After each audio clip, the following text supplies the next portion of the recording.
అయ్యో! సూర్యుని తాపాన్ని తట్టుకోవడం మన వల్ల కాదండి. కానీ హ్మ్, మనకి సమ్మర్ అంటేనే ఎక్కువ ఇష్టం కదండీ! వర్షాకాలం అంటే సూర్యుని తాపాన్ని తట్టుకోలేకపోయినప్పటికీ కూడా ఎక్కడో దగ్గర చల్లదనం ఉన్న చోటికి మనం చేరుకొని స్వేద తీర్చుకుంటాం కదండీ! కానీ ఇక్కడ సూర్యుని తాపాన్ని తట్టుకోలేమేమో కానీ ఒక సాంగ్ ఉంది కదండీ! నాకు పెద్దగా సాంగ్ రాదు. కానీ ఒక చిన్న ముక్క గుర్తుందండి. అదేనండి, మస్తు మస్తు సంగతుంది నీలో పోరి అని సాంగ్ ఉంది కదండి.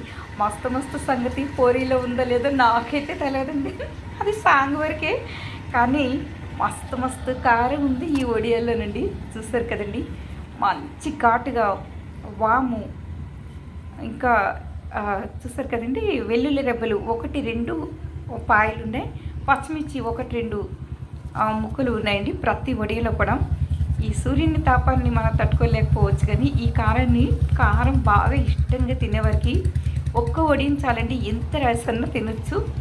అండ్ రైస్తో తప్పించి ఇంకా ఏ దాంతో కూడా అంటే ఒక టిఫిన్ సెక్షన్ కానీ అదేనండి నూకలతో చేసే నూక జావ అంటాం కదండి, నూకలు జావ అంటాం.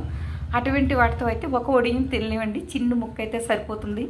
చూసారు కదండి, నేను ఇంత అంటే నాకు చిన్నప్పటి నుంచి కారం అంటే చాలా ఇష్టం. చాలా నేను ఎప్పుడైనా అంటే షుగర్ లెవెల్స్ తగ్గినప్పుడు, నీరసంగా ఉండేటప్పుడు అటువంటి టైమింగ్స్లో వెంటనే నీరసం తగ్గించుకోవడం కోసం స్వీట్ తీసుకుంటానండి. లేదు మిగతా టైమింగ్స్లో నేను ఎప్పుడు స్వీట్స్ ఒకవేళ కొన్ని తిందాము అని అనుకున్నా కానీ నాకు వామిటింగ్లా అయిపోతుంది. అందువల్ల నేను కారం తప్ప ఇంకేం తినలేదండి. చూసారు కదండి, మస్తుగా కారం ఉంది.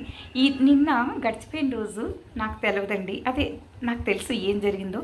కానీ ఈరోజు నాదండి, రేపు మార్నింగు నాది అవునో కాదో నాకు తెలియదు. అందువలన ఈరోజు నాకు నచ్చింది నేను తింటానండి. అంటే నేను ఖచ్చితంగా అదే చేస్తానండి. నాకు ఎక్కువ ఏం నచ్చుతుందండి, కారం మాత్రమే. మిరపకాయలు, కారం ఇలాంటివి నచ్చుతాయండి. మీకు అందరికీ కూడా కారం ఇష్టమైన వారు ఉడియాలు ఇలా చేసుకుంటే మస్తుగా భలే ఉంటుందండి. వాము మాత్రం చాలా ఎక్కువ వేసుకుంటున్నామండి. వాము, వెల్లుల్లి రెబ్బలు అండ్ పచ్చిమిర్చి చూస్తారు కదండి. And thanks for watching.